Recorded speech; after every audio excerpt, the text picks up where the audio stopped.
네. 오늘은 주연절 후 넷째 주일입니다. 주연절은 계속해서 설명을 하고 있는 대로 주님의 공생애를 기리는 기간이에요. 그래서 이 시간에는 거의 대부분의 교회력을 따르는 교회들은 예수님의 생애와 관련된 말씀을 나눕니다. 그래서 지난주에도 예수님께로 쏠린 눈이라는 제목을 갖고 말씀을 나눴죠. 선지자 이사야의 글을 자기 자신에 빗대어서 설교하신 예수님, 그 사람들을 쳐다보던 그들의 시선이 어떤 시선이었는지 우리가 나누어 보았습니다. 그러나 예수님은 그 시선을 뚫고 당신이 하실 일들, 당신이 감당해야 할 사역들을 위해 한 걸음씩 한 걸음씩 나아가셨죠. 사실 오늘 본문 말씀도 그 말씀의 연장선상에 있었습니다. 복음서를 읽었어야 됐어요. 근데 우리가 지난주에 그 부분까지 다 읽으면서 말씀을 나눴어요, 이미. 그래서 오늘은 사도 바울의 글을 읽을 텐데, 이제 교회력에 따라 설교하고 예배드리는 공동체는 구약 한 절, 시편 한 절, 복음서 한 절, 그 외에 신약의 구절 한 절, 이렇게 총 4개의 구절을 읽어요. 여기 보면 우리 주보에 보면 총 4개의 구절 돼 있죠. 시편, 예레미야, 고린도전서, 누가복음. 이 중에 하나를 선택해서 설교하도록 되어 있습니다. 근데 이제 우리 서로교회는 올해는 가급적이면 복음서 위주로만 설교를 하려고 그래요. 근데 지난주처럼 오늘과 이렇게 내용이 겹쳐서 같은 내용이 반복될 경우에는 이제 신약에 있는 다른 말씀을 본문으로 잡고 함께 말씀을 나누려고 합니다. 고린도전서 13장, 너무나도 유명한 말씀이에요. 결혼식 단골 메뉴입니다. 축가로도 부르고 이제 주례하는 사람들의 주례사 할 때 앞에 읽는 성경 본문으로도 엄청나게 많이 사용하는 본문이에요. 근데 제가 이 본문 말씀을 쭉 묵상을 하고 여러 주석들의 도움을 받았는데요. 대부분의 주석들에 뭐라고 써 있는 줄 아세요? 이 본문을 결혼식장에서 사용하는 건 부적절하다. 거의 다. 아니, 그런 얘기를 일부러 써놨어요. 저는 이해가 잘 안 되는데, 뭐 주석서에서 하나님 말씀에 대해 설명만 하면 되지 결혼식장에서 쓰는 거에 대해 왜 이렇게 경계를 해놨을까? 근데 그만큼 오용해서 많이 쓰고 있기 때문에 그래요. 그러면서 저의 결혼식을 생각해 봤는데, 우리 결혼식장에 와서 축사를 해주신 제 지도 교수님이 이걸 읽으셨더라고요. 그러면서 앞으로 결혼식 때마다 이 말씀을 읽으면서 서로 사랑하며 살아라, 이제 이렇게 권면을 하신 거예요. 근데 이 말씀을 엄청나게 많이 읽었던 본문이지만 결혼식장에서는 쓰면 안 되겠구나 하는 그 마음을 오늘 말씀을 준비하면서 갖게 됐습니다. 그리고 이게 무슨 뜻일까 도대체, 이 사랑장이 어떤 의미이며 바울이 하려고 하는 이야기가 뭐였을까 하는 걸 중심으로 오늘 말씀을 나눠보려고 그래요. 그래서 제목이 성숙한 그리스도인입니다. 결혼식장에서 이 말씀을 읽을 때 1절부터 13절까지 읽으면 너무 많기 때문에 대부분 4절에서 7절까지를 읽어줘요. 우리 한번 같이 볼까요? 4절부터 7절까지 같이 읽어보겠습니다. 오늘 한 2-3번 같이 읽을 거예요, 이 본문을. 사랑은 오래 참고 친절합니다. 사랑은 시기하지 않으며 뽐내지 않으며 교만하지 않습니다. 사랑은 무례하지 않으며 자기 이익을 구하지 않으며 성을 내지 않으며 원한을 품지 않습니다. 사랑은 불의를 기뻐하지 않으며 진리와 함께 기뻐합니다. 사랑은 모든 것을 덮어주며 모든 것을 믿으며 모든 것을 바라며 모든 것을 견딥니다. 아멘. 신랑 신부들이 엄청 감동하겠죠. 아, 정말 이렇게 살아야 되겠다 싶겠죠.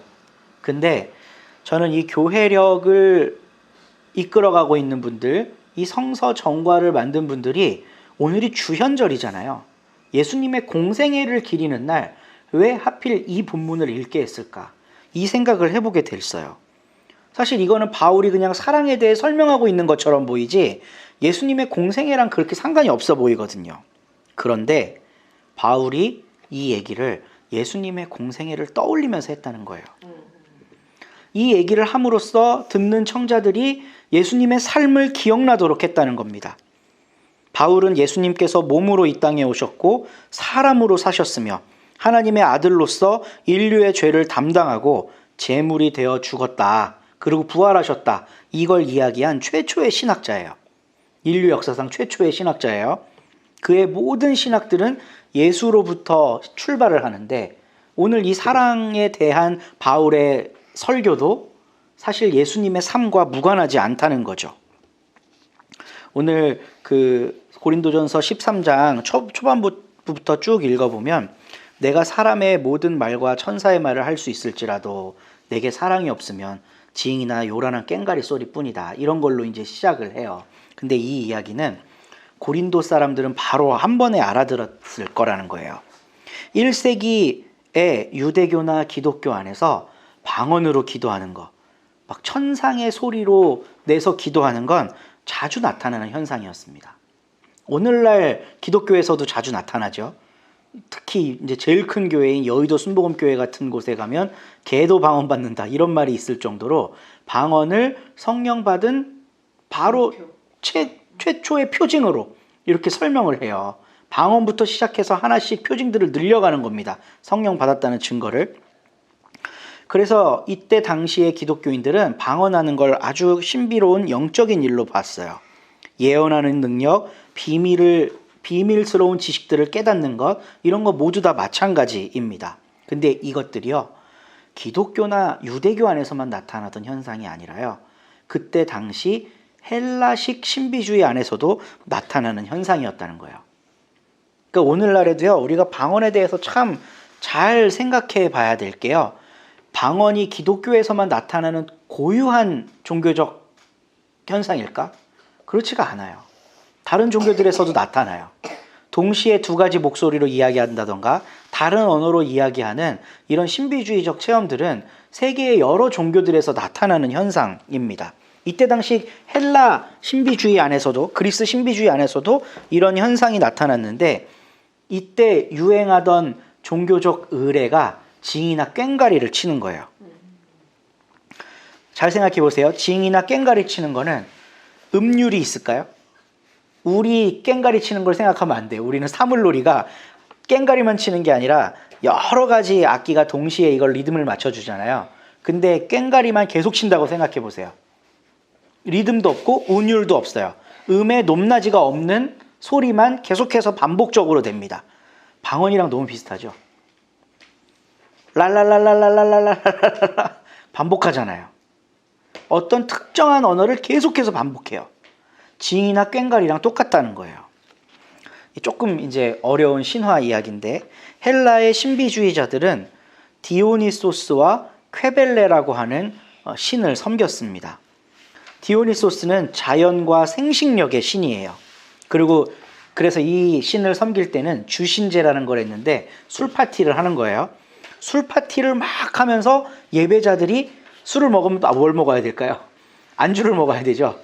잘라서 토막토막 쳐놓은 고기를 막 집어먹는 게 예배 행위였어요. 그리고 이때 남성들은 막 그렇게 음식을 집어먹고, 여성들은 또 어떤 일을 했냐?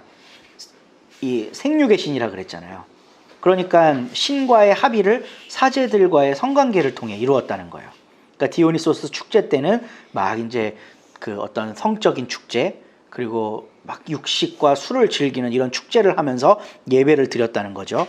그리고 퀴벨레라고 하는 여신은 야생과 자연의 신이에요. 그래서 이 여신이 사자나 짐승의 모습으로 나타났는데, 지금의 터키 프리키아라고 하는 지역에서부터 이 여신을 숨기기 시작했다는 겁니다.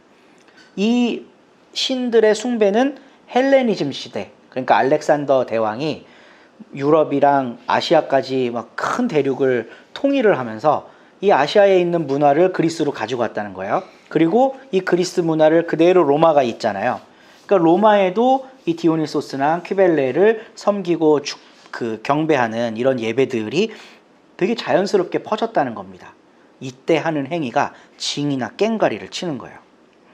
이때 예배자들이 하는 예배 행위 중 특이한 게 구리로 만든 울리는 꽹과리 소리, 이거를 깡깡깡깡깡 치면서 했다는 거죠. 앞서 이야기한 대로 꽹과리는 선율이 아름답거나 화음을 만들어내는 그런 악기가 아닙니다. 강한 단조음을 계속해서 울리는 거예요. 이게 계속 들어보면 개가 짖는 것 같은 소리였대요. 그러니까 주석가들이 그렇게 이야기하더라고요. 이게 굉장히 거슬리는 소리죠. 근데 바울이 여기다 대고 사랑이라고 하는 말을 꺼내듭니다. 사랑이 없으면 개 짖는 소리다 이거예요. 쉽게 얘기하면. 사랑이 없으면 그냥 막 깡깡깡깡 디오니소스 축제 때 이 사람들이 열광의 도가니에 빠져서 이제 성적으로 방종하고 육식과 막 술을 즐기고 있는 이거랑 다를 게 뭐냐? 사랑이 없으면 이야기를 하는 겁니다. 사랑이라는 통제 도구가 없이 방언으로 말하는 은사를 사용하는 사람도 이것과 똑같다는 거예요. 그 방언이 인간의 것인지 하늘의 것인지는 중요하지가 않습니다. 제가 어릴 때 다니던 기도원에서 방언을 엄청나게 강조를 했는데 그 방언을 뭐라고 가르쳤냐면 사람의 방언과 하늘의 방언이 있대. 고린도전서 13장에 나오잖아요. 그런 이야기가 천사의 방언 이런 얘기. 하늘의 방언은 사람이 알아들을 수 없는 소리. 사람의 방언은 외국어로 방언을 한다는 거예요.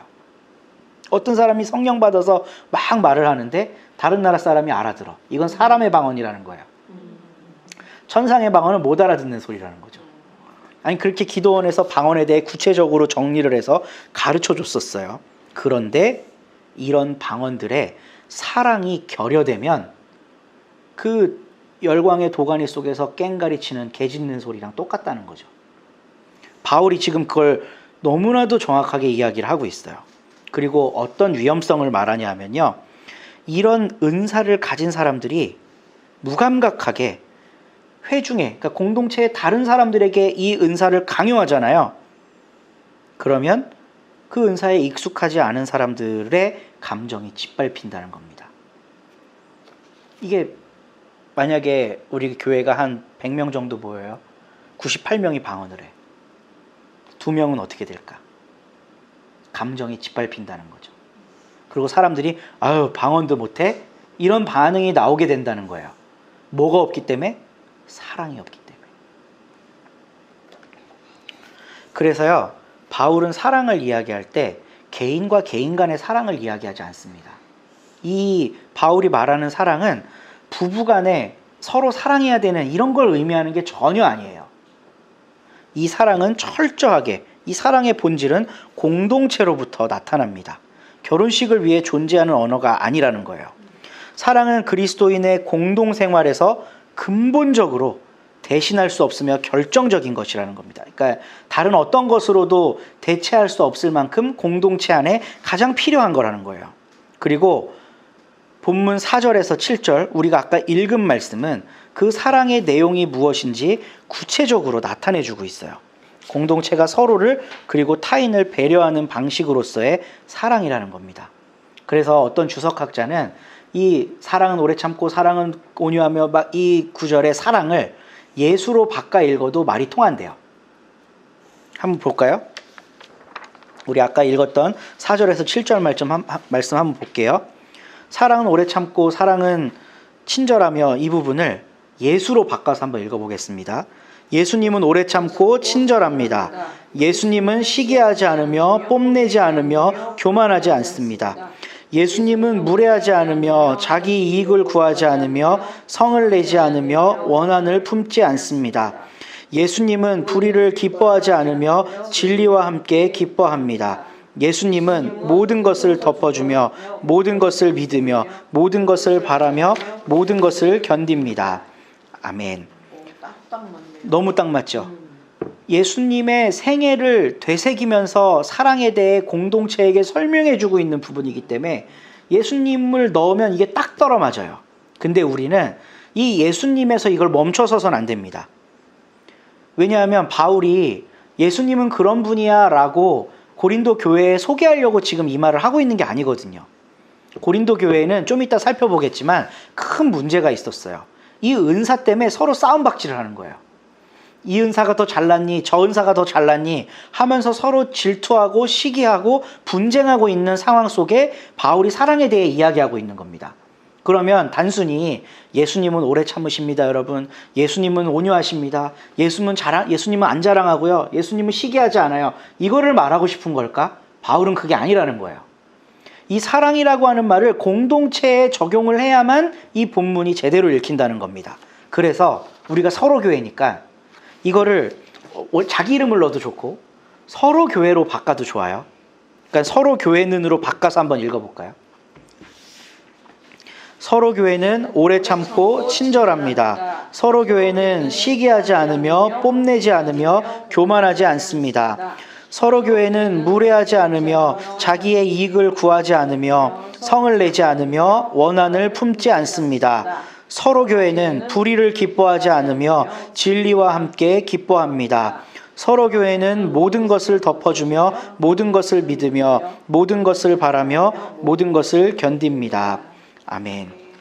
이 서로 교회라는 말을 넣어야, 우리들 각각의 교회라는 말을 넣어야 이 의미가 분명해집니다. 이 사랑을 별도의 것으로 따로 떼어놓고 사랑은 이런 거야, 참 좋은 거지, 니네도 그 사랑을 한번 볼래? 이런 수준이 아닌 거예요. 지금 분쟁하고 있는 교회가 해결되기 위해서는 우리 교회가 이렇게 되어야 한다는 걸 바울은 지금 이야기하고 있는 거예요. 그러니까 이 구절이 그냥 개인적인 어떤 사랑의 에너지를 설명하는 게 아니라는 거죠. 남편이 부인을 사랑하면 오래 참고 기다릴 줄 알고 자기 유익을 구하지 않고 먼저 설거지 더 많이 하고 집안일도 도맡아 하며 이런 식으로 설교들이 나오거든요. 이런 사사로운 개인적인 걸 이야기하는 게 아니라 이 공동체가 이 사랑을 지향해야지만 공동체 안에 문제가 사라진다는 걸 바울이 설명을 하고 있는 거예요. 그리고 우리가 좀 더 귀 기울여서 봐야 되는 말씀이 이 대목에 있는데 1절 보면 4절을 보면 사랑은 오래 참고 친절합니다. 여기는 긍정문이잖아요. 근데 그 다음부터 부정문들이 나와요. 부정적인 내용. 뭐뭐하지 않으며 뭐뭐하지 않습니다. 이게 나오죠. 성을 내지 않아, 시기도 하지 않아, 뽐내지 않아, 교만하지 않아, 무례하지 않아, 자기 이익을 구하지 않아, 원한을 품지 않는다는 얘기가 나오잖아요. 그러면 이걸 거꾸로 뒤집으면 뭘까? 이렇게 하는 공동체 안에는 사랑이 없다는 거예요. 시기하고 뽐내고 교만하고 무례하고 자기 이익만을 구하고 성을 내고 원한을 품고 불의한 거. 근데 저는 이 이야기를 오늘날 우리들의 교회에 딱 적용을 해보니까요, 너무 앞이 깜깜했어요. 너무 정확히 이렇게 하고 있어. 시기하지 않으며. 교회 안에서 왜 싸움이 일어나는 줄 아세요? 시기해, 남들이 하는 걸. 어떤 사람이 새로 교회에 왔는데 성가대도 하고 교사도 하고 인정받고 목회자한테 칭찬을 받아. 시기심이 막 올라오는 거예요. 내가 이 교회 40년 다녔는데 저게 이제 와갖고 저래? 이런 마음이 올라온다는 거죠. 지금 대부분 교회 안에서의 문제가 이 시기심과 관련돼 있어요. 뽐내지 않으며 교만하지 않으며. 얼마나 많은 뽐을 냅니까? 교회 크다고? 하나님이 우리에게 복을 주셔서 이렇게 교회가 커졌다고? 교만하지 않으며 무례하지 않으며. 이 무례라는 말이 저한테는 되게 가슴에 확 비수처럼 꽂히는데요. 기독교인들처럼 무례한 사람들이 있을까? 아니, 나이든 목사들이 모여서 식당에 가잖아요. 존댓말을 하는 걸 제가 본 적이 없어요. 무조건 반말이야. 이것 좀 더 가져와. 얼마나 무례한지. 그리고 지금 언론에 나오는 땅 밟기, 사찰에 가서 오줌 싸기, 찬송가 부르기, 이런 게 얼마나 무례한 일입니까? 다른 사람들에게. 네. 자기의 이익만, 이기적인 기복신앙에 가득 차 있죠. 우리 가정 복 주시고 우리 교회 복 주시고. 그리고 제가 예전에 사역했던 교회 목사님이 입버릇처럼 하던 말씀인데, 저는 개인적으로 그분을 존경하는 마음이 있어요. 그런데 이런 사고는 좀 잘못됐다. 양평에 있던 교회였는데 우리 교회는 양평에서 1등 가는 교회입니다. 이런 얘기를 입버릇처럼 하셨어요. 근데 중간에 어느 교회가 갑자기 팍 치고 올라가서 크게 성장을 했어. 그러니까 누가 봐도 거기가 1등이거든. 그 교회가 1등이에요. 그러니까 그 다음부터는 이 모토를 뭘로 바꿨는 줄 아세요? 특등 가는 교회. 다른 교회와 비교하고 다른 교회보다 우리가 우위에 있어야 되고 더 잘해야 되고, 이런 마음들이 왜 교회 안에 있어야 되냐는 거죠. 바울은 이런 행위들의 중심에 사랑이 없음을 지적하고 있는 거예요. 이 사랑은 아까 우리가 다른 말로 뭘로 고쳐 읽었죠? 예수. 그럼 결국 이런 행동을 하고 있는 공동체 안에 뭐가 없다? 예수가 없다. 이거 너무 무시무시한 말씀입니다. 크기를 뽐내고 시기하고 질투하고 교만을 떨고 다른 사람들에게 무례하게 행하고 불의를 행해 800억 슈킹하고 교회가 부와 권력을 자식에게 물려주고 의롭지 못한 일들을 행해. 이런 뭐가 없는 거라고요? 사랑이 없어. 이 사랑이 뭐라고요? 예수가 없다는 거예요.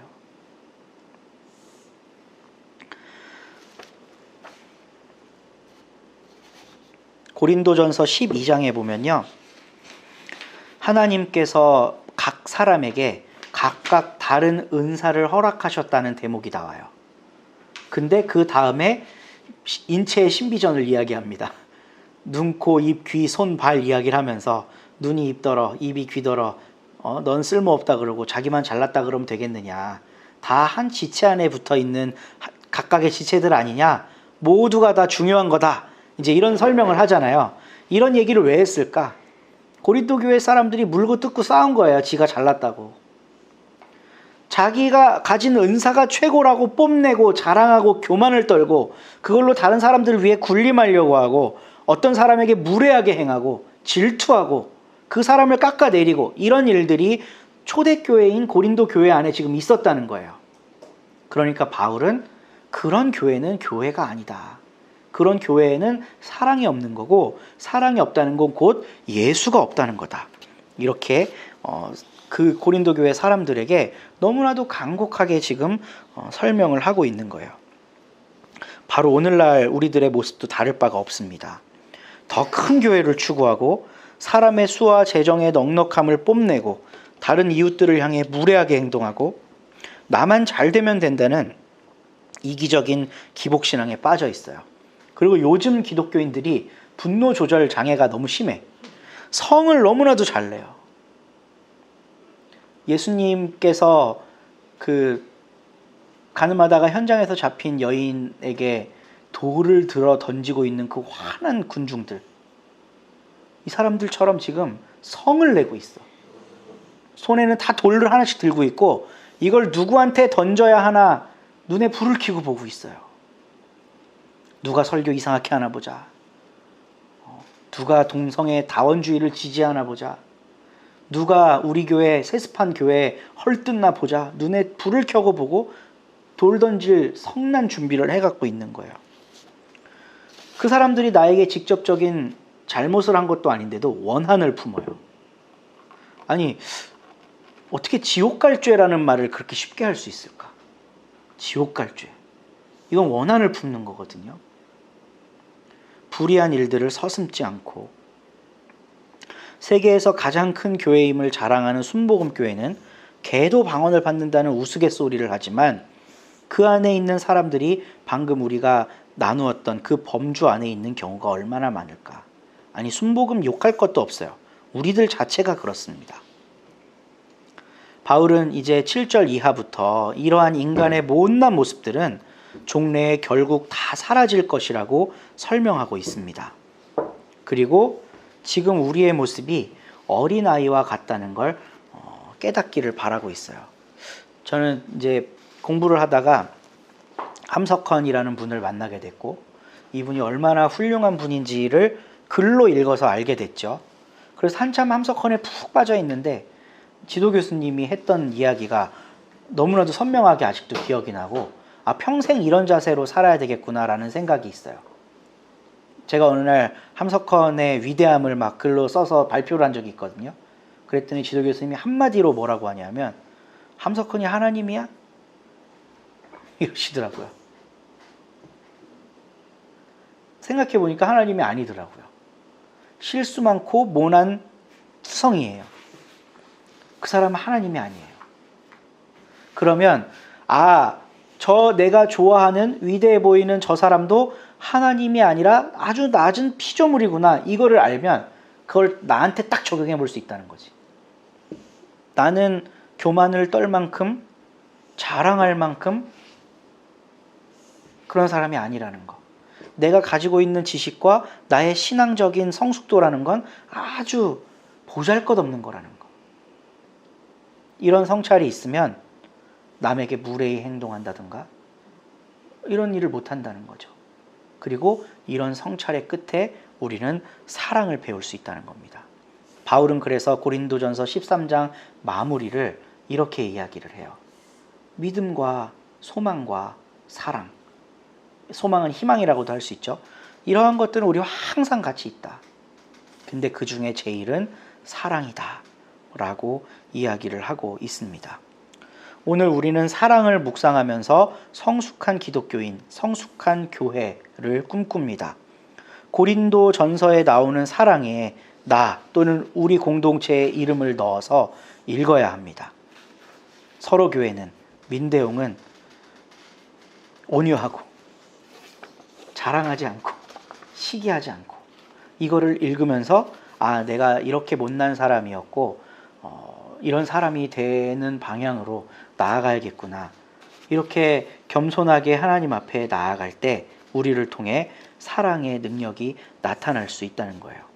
소유를 팔아서 다른 사람을 돕는 이유, 때로는 순교를 방불케 할 만한 희생을 감당하는 이유의 뿌리에 사랑이 있어야 한다. 이 바울의 가르침을 우리 공동체와 우리 삶에 적용해 볼 수 있었으면 좋겠습니다. 그리고 우리가 왜 이렇게 해야 되느냐? 이 당위를 우리는 주현절로부터 찾습니다. 예수님이 이 땅에 오셔서 그렇게 하셨기 때문에, 예수가 바로 그 사랑의 원천이시기 때문에 우리도 그렇게 해야겠구나 라는 믿음의 고백으로 이번 한 주를 보낼 수 있다면 참 좋겠습니다. 우리 이제 이 말씀 따라 사는 동안 찬양하면서 들은 말씀을 되새기고 결단하겠습니다.